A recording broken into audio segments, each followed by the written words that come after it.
8. 그리스도와 이슈타르 사이에서. 베르투시를 레바논과 연결시키는 정원과 언덕들 한가운데에 흰 바위 덩이를 판에서 세운 아주 오래된 자그마한 사원이 한 채 있으니 이곳은 올리브와 편도와 버드 나무들로 에워싸여 있다. 이 사원은 시내에서 반마일가량 떨어져 있지만 이 이야기가 일어났던 당시엔 유적이나 고대의 폐허에 흥미를 가진 극소수의 사람들만이 그곳을 방문했었다. 그곳은 레바논에서 숨겨지고 잊혀진 숱한 흥미있는 장소 중의 하나였다. 시내에서 동떨어진 한적한 장소였던 관계로 그곳은 예배자들을 위한 안식처며 외로운 연인들을 위한 성소가 되었던 것이다. 이 사원에 들어서는 사람은 누구나 바위 속에 새겨진 옛 페니키아의 그림을 동쪽 벽 위에서 보게 되는데 그것은 각각 다른 자세로 서 있는 7명의 발가벗은 처녀들에 둘러싸여 옥좌에 앉아있는 사랑과 미의 여신인 이슈타르를 묘사하고 있는 것이다. 첫 번째 처녀는 횃불을, 두 번째 처녀는 기타를, 세 번째 처녀는 향로를, 네 번째 처녀는 술 항아리를, 다섯 번째 처녀는 장미꽃 가지를, 여섯 번째는 월계수 꽃다발을, 일곱 번째는 활과 화살을 각각 나르고 있으며 이들 모두는 하나같이 이시타르를 경건하게 바라보는 모습이다. 두 번째 벽에는 또 하나의 다른 그림이 있는데 이것은 첫 번째 것보다 한결 현대적인 것으로 십자가에 못 박힌 그리스도를 상징하고 있으며 그 곁에는 비탄에 잠긴 모친 마리아와 막달라 마리아 그리고 울고 있는 두 사람의 다른 여인이 서 있다. 이 비잔틴 그림은 15에서 16세기경에 새겨졌음을 보여주고 있다. 서쪽 벽에는 두 개의 둥근 통기창이 있어 이걸 통해 태양 광선이 사원 안으로 들어와 그림을 비추어 흡사 그림을 황금 물감으로 그린 것처럼 보이게 한다. 사원 한가운데에는 각각의 옛 그림이 하나씩 그려진 정사각형의 대리석이 있는데 그 중에 어떤 것은 고대 사람들이 이 바위 위에다 제물을 바치고 그 위에다 향료와 포도주와 기름을 부었음을 말해주는 석화된 핏덩이로 덮여 있어 거의 알아볼 수 없다. 그 작은 사원 안에는 살아있는 사람들에게 여신의 비밀을 계시해주고 아울러 지난 세대와 종교의 진화에 관해 말없이 얘기해주는 깊은 침묵 이외엔 아무것도 없다. 이 같은 전경은 시인을 그가 살고 있는 곳으로부터 멀리 떨어진 세계로 데리고 가며 철학자로 하여금 인간이란 태어날 때부터 종교적이라는 사실을 확신시킨다. 그리하여 그들은 그들이 눈으로 볼 수 없는 세계에 대한 필요를 느꼈으며 그 결과 삶과 죽음 속에 품은 저들의 욕망과 숨겨진 비밀을 드러내는 의미를 여러 가지 상징으로 그렸던 것이다. 그 알려지지 않은 사원 안에서 나는 한 달에 한 번씩 셀마를 만나 그녀와 더불어 이상한 그림들을 바라보고 십자가에 못 박힌 그리스도를 생각하며 시간을 보냈다. 또한 우리는 이슈타르의 조상 앞에서 분향하고 그 성소에 향료를 뿌림으로써 이슈타르의 모습 속에 구현된 아름다움을 사랑하고 예배드리며 살다간 젊은 페니키아의 남녀들에 대해서 묵상했던 것이다. 지금 그 사람들은 영원의 면전에서 시간의 행진에 따라 되풀이되는 이름을 제외하곤 아무것도 남은 것이 없다. 내가 셀마를 만났을 때의 추억에 관해 말로써 표현한다는 것은 지극히 어렵다. 고통과 행복, 슬픔과 희망과 불행으로 꽉 찼던 저 천상적인 시간에 대해서 우리는 그 오래된 사원에서 남몰래 만나선 지난 날을 회상하기도 하고 현재를 의논하기도 하며 또한 미래에 대해 공포를 느끼기도 했다. 그리고는 우리들 가슴에 저 깊은 밑바닥에서 숨겨진 비밀을 점차 끄집어냈고 우리들의 비참과 고통을 서로 호소하면서 상상적인 희망과 슬픈 꿈을 가지고 우리 자신을 위로하고자 애쓰기도 했다. 이따금 우리는 평온하게 되어 눈물을 닦고서 사랑 이외엔 일체의 것을 망각한 채 미소 짓는 것이었다. 우리는 우리 가슴이 녹아내릴 때까지 서로를 포옹했다. 그러면 셀마는 내 이마 위에다 청순한 키스를 새겨 내 마음을 황홀경에 넘치게 했다. 그리하여 그녀의 볼이 흡사 동산의 이마 위에 비치는 첫 새벽의 빛과도 같이 부드럽게 홍조를 띄우면서 그녀의 상아빛 목을 수그릴 때 나는 그녀의 입맞춤을 되돌려 주곤 했던 것이다. 우리는 구름이 일몰의 오렌지빛으로 물드는 먼 지평선을 말없이 바라보기도 했다. 우리들의 담화는 비단 사랑에만 국한되지는 않았다. 때때로 시사 문제에 끌려들기도 했고 서로의 사상을 교환하기도 했다. 대화가 진행되는 동안 셀마는 여성의 사회적 지위를 비롯해서 지난 세대가 그녀의 성격에 남겨놓은 형적이며 남편과 아내의 관계 그리고 결혼 생활을 위협하는 영혼의 질병과 타락에 관해서 이야기했다. 나는 그녀가 다음과 같이 말했던 걸 기억한다. 시인과 작가들은 여성의 실체를 이해하려고 노력하고 있지만 그러나 이날까지 그들은 여성의 가슴 속에 감춰진 비밀을 이해하지 못했어요. 왜냐하면 그들은 오로지 성의 베일 뒤에서 여성을 바라보기 때문이고 외형밖엔 보지 않기 때문이지요. 그들은 증오의 확대경을 통해서 여성을 바라보고 따라서 연약함과 복종을 제외하고는 아무것도 보지 못하는 거예요. 어느 땐가 또 그녀는 사원의 벽에 새겨진 그림을 가리키면서 이렇게 말하는 것이었다. 이 바위의 심장엔 여성의 욕망의 본질을 묘사하고 그 영혼의 숨겨진 비밀을 드러내는 두 개의 상징이 있는데 그것은 사랑과 슬픔 사이, 즉 애정과 희생 사이, 옥좌에 앉아있는 이시타르와 십자가 곁에 서 있는 마리아 사이를 왕래하는 것이에요. 남자는 영광과 명성을 사지만 여성은 그 값을 치르는 것이지요.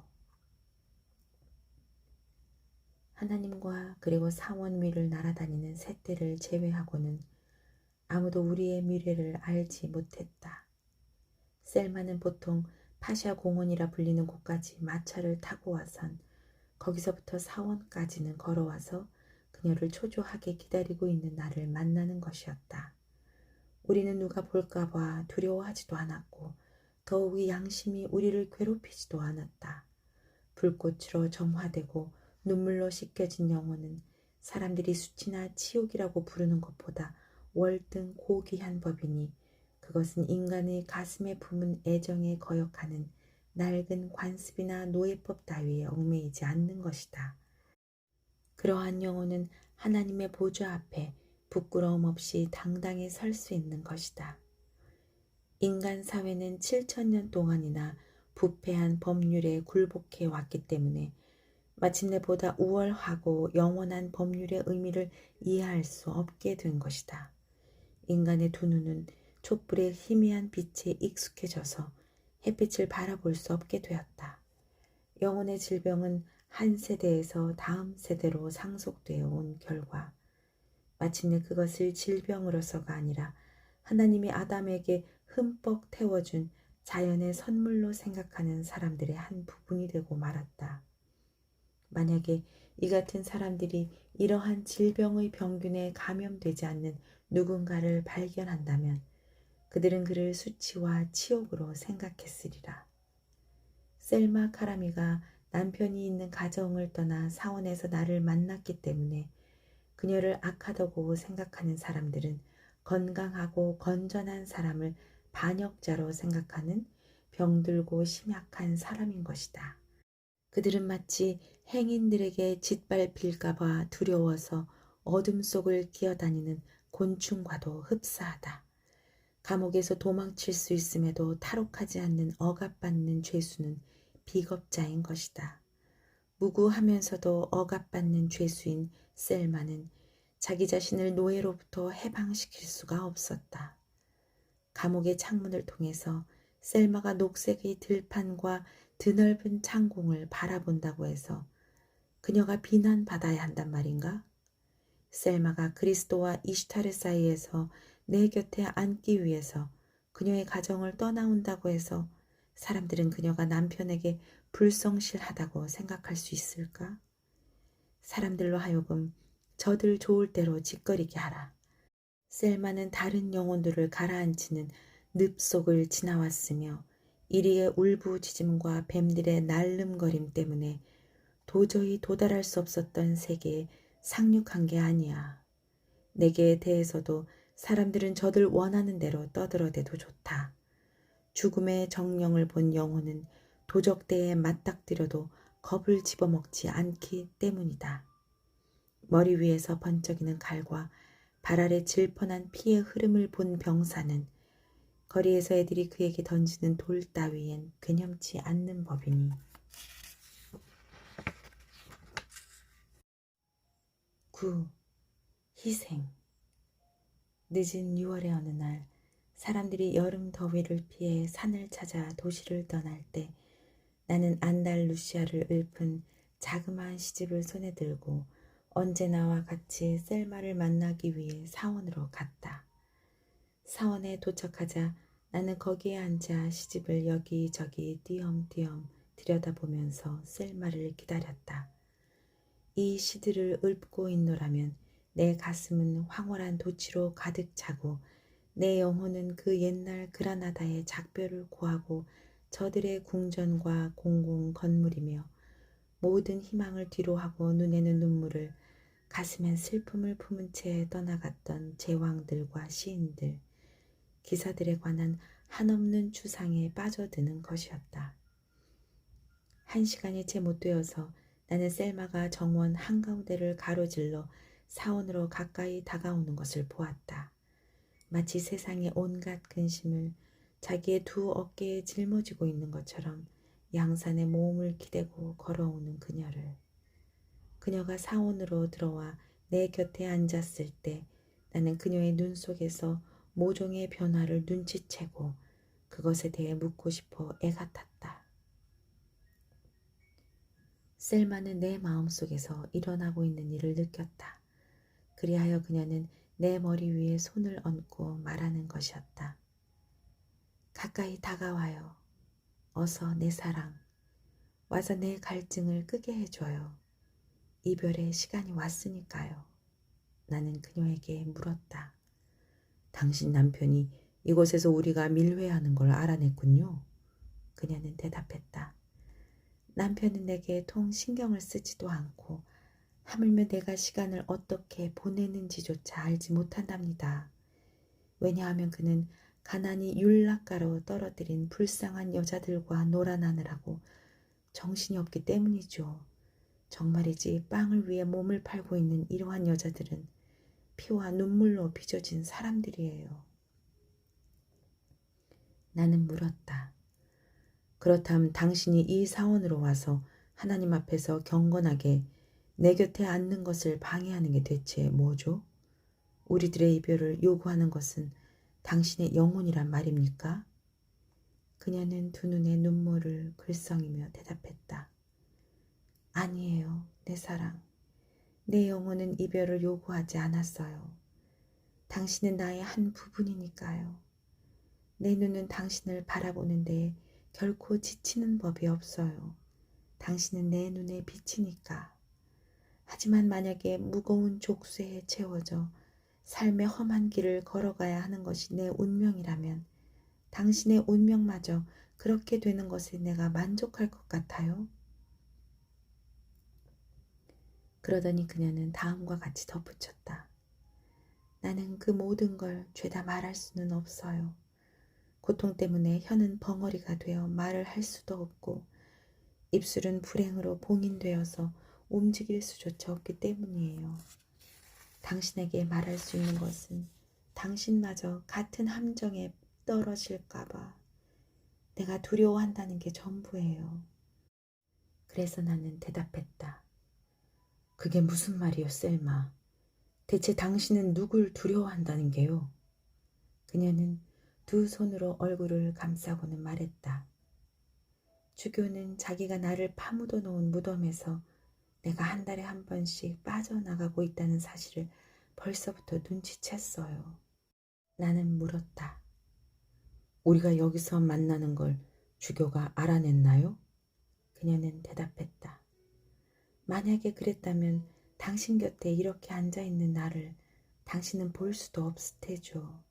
하지만 그는 의심을 품기 시작했고 하인들과 문지기 전부에게 나를 철저히 감시하라는 명령을 내렸어요. 내가 사는 집과 내가 걷는 길은 하나같이 나를 지켜보는 눈이고 나를 가리키는 손가락이며 내 생각의 속삭임을 엿듣는 귀라는 느낌이 들어요. 글쎄. 한동안 그녀는 침묵을 지켰다. 그러더니 이윽고 그녀는 두 볼에 눈물을 떨구면서 덧붙이는 것이었다. 나는 주교를 두려워하는 건 아니에요. 물에 젖는 것쯤이야 물에 빠진 사람을 겁나게 할 수는 없으니까요. 하지만 나는 당신이 함정에 빠져서 그의 먹이가 될까봐 두려운 거예요. 당신은 아직도 젊고 햇빛처럼 자유로우니까요. 나는 내 가슴에다 그 모든 화살을 쏘아댄 운명이 두려운 게 아니라 뱀이란 놈이 당신의 발을 물어서 미래가 즐거움과 영광을 가지고 당신을 기다리는 산꼭대기에 당신을 올라가지 못하게 할까봐 겁이 나는 거랍니다. 나는 말했다. 빛의 뱀에게 물려보지 않고 어둠의 이리에게 물어 뜯겨보지 않는 사람은 노상 낮과 밤에 의해 속임을 당할 거요. 하지만 들어봐요, 셀마. 정신 차려 들어봐요. 사람들의 사악함과 비열함을 피하는 유일한 수단이 이별뿐일까요? 사랑과 자유의 길은 막히고 오로지 죽음의 노예의 뜻에 복종하는 길밖엔 아무것도 남아있지 않단 말이오. 그녀는 대답했다. 이별과 그리고 서로 고별 인사를 하는 것밖엔 아무것도 남아있지 않아요. 반항심이 울컥 치밀어 나는 그녀의 손을 잡고는 흥분해서 말했다. 우린 오랫동안 사람들의 뜻에 양보해 왔어요. 우리가 만난 이래 오늘 이 시간까지 우린 눈먼 자들에게 이끌려 왔으며 저들의 우상 앞에서 그들과 함께 예배드려 왔단 말입니다. 내가 당신을 만난 이래로 우린 주교가 자기 마음 내키는 대로 던진 두 개의 공과도 같이 그의 손안에 들어있었어요. 죽음이 우리를 데려갈 때까지 그의 뜻에 복종하자는 거요? 대체 하나님은 죽음의 발 아래 놓아두고자 우리에게 생명의 숨결을 주었단 말입니까? 그는 노예를 위한 그늘로 만들려고 우리에게 자유를 주었을까요? 자기 영혼의 불꽃을 자기 손으로 꺼버리는 사람은 하나님의 눈으로 볼 땐 정령코 이단자인 거요. 왜냐하면 하나님이야말로 우리 영혼 속에서 타는 불을 지펴주기 때문이죠. 압제에 반항하지 않는 자는 스스로 불의를 저지르고 있는 셈이요. 나는 당신을 사랑해요, 셀마. 그리고 당신 역시 나를 사랑하지 않소. 사랑은 귀중한 보물이요. 그것은 예민하고 위대한 영혼에게 내리는 신의 선물인 거요. 이토록 소중한 보배를 우린 그래 내팽개쳐서 돼지들이 그걸 짓밟아 산산이 흩어지게 놔두잔 말이요. 이 세계는 경의와 아름다움으로 가득 차 있어. 우린 무엇 때문에 주교와 그 도배들이 우리를 위해 파놓은 이 좁은 굴 속에서 살고 있단 말이요. 삶은 행복과 자유로 가득 차 있어요. 그런데도 왜 우린 우리 어깨를 짓누르는 이 무거운 멍에를 벗어던지고 우리 발목에 묶인 쇠사슬을 끊어버리고서 평화를 향해 자유롭게 걸어가지 않는 거죠. 일어나요. 그래서 하나님의 위대한 사원을 향해 이 작은 사원을 떠납시다. 이 나라와 그 모든 노예적 굴종과 무지를 버리고 도적들의 손이 미치지 못하는 멀고 먼 다른 나라로 갑시다. 밤의 장막이 드리워진 해안으로 가서 대양 건너로 우릴 태워다 줄 배를 탑시다. 행복과 이해로 충만한 새로운 삶을 발견할 수 있는 곳을 향해서 망설이지 말아요, 셀마. 왜냐하면 이 1분 1분이야말로 우리에겐 제왕의 왕관보다도 더욱 값지고 천사의 보좌보다 훨씬 더 숭고한 것이기 때문이요. 자, 이 메마른 사막에서 꽃과 향그런 식물들이 자라는 푸른 들판으로 우릴 인도해주는 빛의 기둥을 우리 따라갑시다. 셀마는 고개를 흔들고는 사원의 천정으로 보이지 않는 무엇인가를 응시했다. 그리고 그녀의 입술 위엔 슬픔을 자아내는 미소가 떠올랐다. 그리하여 그녀는 말했다. 아니, 안 돼요, 내 사랑. 하나님은 식초와 담즙이 가득 찬 잔을 내 손에 쥐어 주셨어요. 나는 이 밑바닥에 깔린 시고도 쓴맛을 깡그리 알기 위해 몇 방울밖에 아무것도 남지 않을 때까지 억지로라도 그걸 마셔야 해요. 게다가 나는 이 나머지 몇 방울을 마저 끈기 있게 다 마실 거예요. 나는 사랑과 평화의 새 삶을 누릴 자격이 없어요. 나는 인생의 쾌락과 감미로움을 감당할 만큼 충분히 강하지 못하니까요. 왜냐하면 날개가 부러진 새는 결코 드넓은 창공을 날 수 없기 때문에. 촛불의 희미한 빛에 길들은 두 눈은 태양을 응시할 만큼 충분히 강하지는 못하답니다. 제발 내게 행복에 대해서 말하지 마세요. 그 추억은 나를 고통스럽게 만드니까요. 평화에 대해서도 말하지 말아줘요. 그 그림자는 날 두렵게 하니까요. 하지만 나를 쳐다보세요. 하나님이 내 가슴에 잿더미 속에다 불 붙여놓은 성스러운 불꽃을 나는 당신에게 보여주겠어요. 당신은 알고 있죠. 마치 어머니가 단 하나밖에 없는 자식을 사랑하듯이 내가 당신을 사랑한다는 것을. 또한 사랑은 내 자신으로부터조차 당신을 보호할 것만을 내게 가르쳐 주었다는 것을. 멀고 먼 땅으로 당신을 따라가지 못하게 날 막는 것은 불로써 정화된 사랑인 거예요. 사랑은 당신이 자유롭고 고매하게 살 수 있도록 내 욕망을 죽이는 거예요. 유한한 사랑은 사랑하는 대상의 소유를 필요로 하지만 무한한 사랑은 오로지 사랑 그 자체만을 요구할 뿐인걸요. 천진난만한 시기와 젊음이 깨어나는 시기 사이에 오는 사랑은 소유에 만족하고 포옹과 함께 성장해요.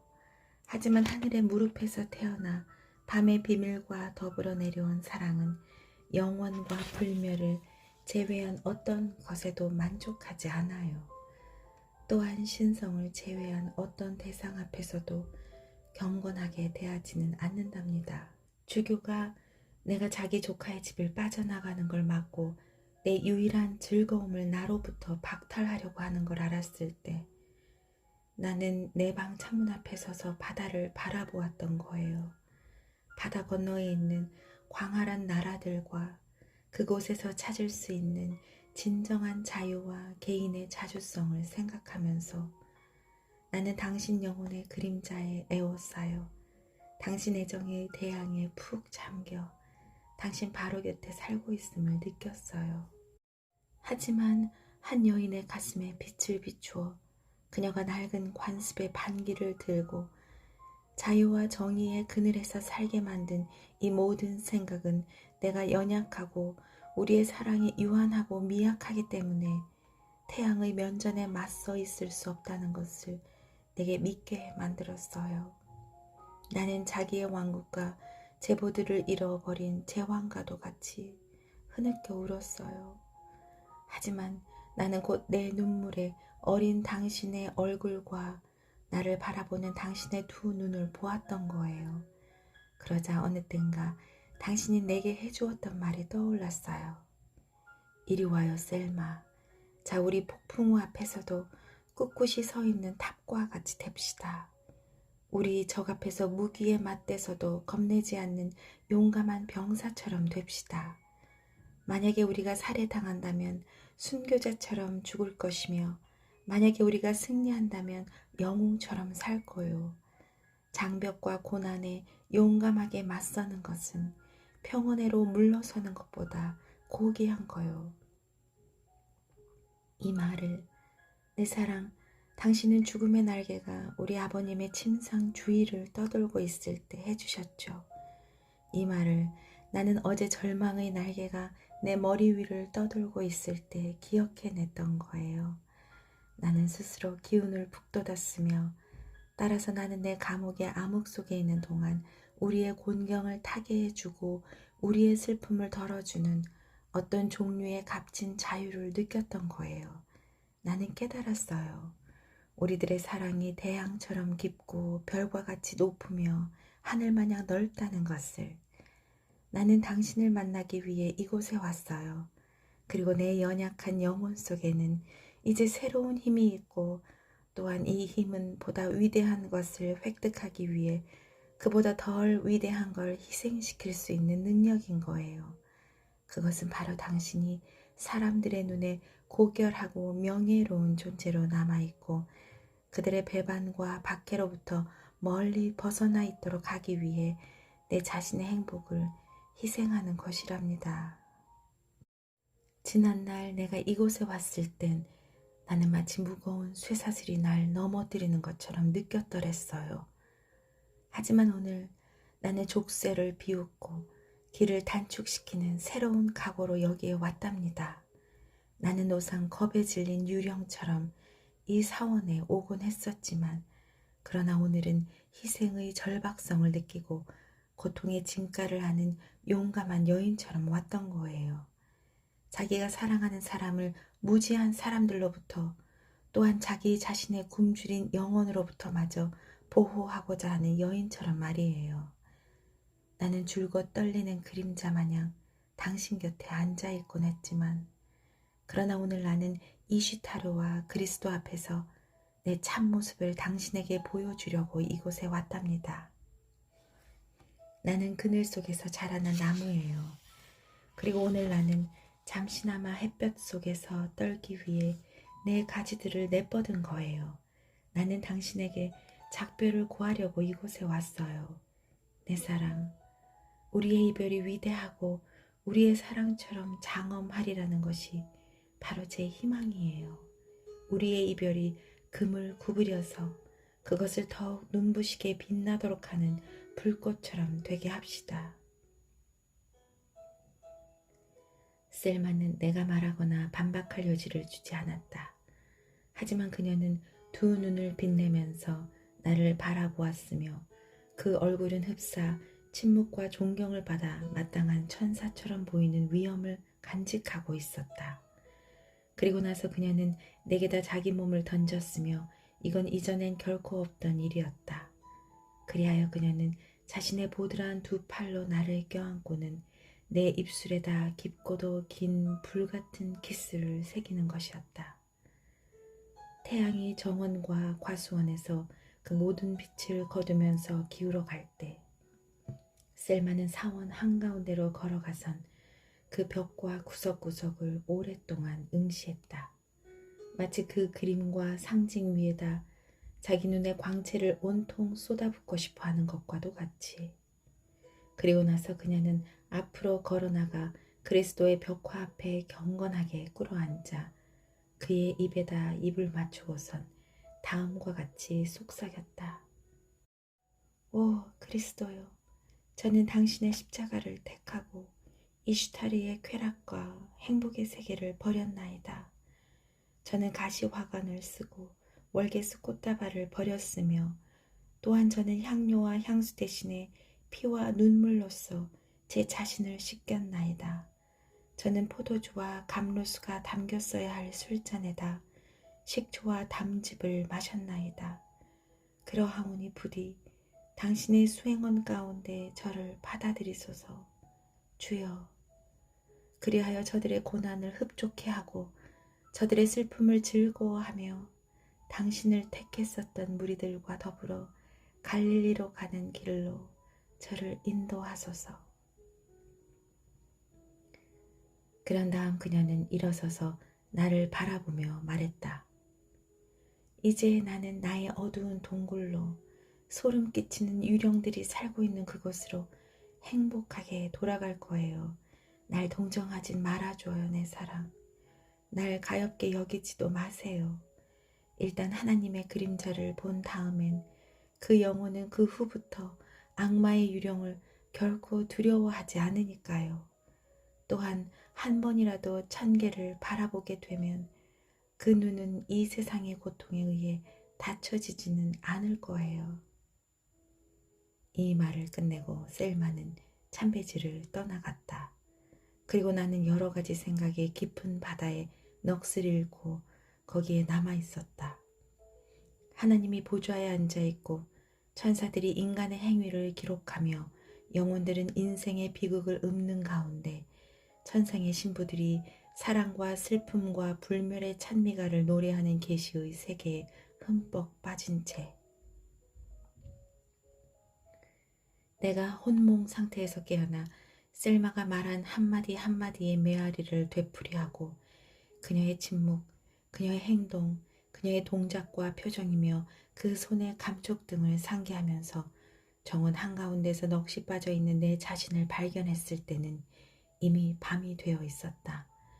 그제서야 비로소 나는 이별의 의미와 외로움의 고통을 사무치게 깨달았다. 나는 절망했고 마음은 갈기갈기 찢어졌다. 그것은 남자들이란 비록 그들이 자유롭게 태어난다 할지라도 저들의 조상들이 제정해 놓은 엄격한 법률의 노예로 남으리라는 사실에 대한 나의 최초의 발견이었던 것이다. 그리고 하늘이란 것도 우리는 그걸 불변인 것으로 상상하지만 실은 내일의 뜻에 대한 오늘의 양보이며 오늘의 뜻에 대한 어제의 복종일 뿐이었다. 그날 밤 이래로 나는 셀마로 하여금 삶 대신 죽음을 택하게 만든 이른바 영혼의 법률에 관해서 수없이 생각해 왔다. 또한 희생의 고결함과 반항의 행복 중에서 어느 것이 더 고귀하고 아름다운 것인가에 대해서도 몇 번이나 비교해 봤다.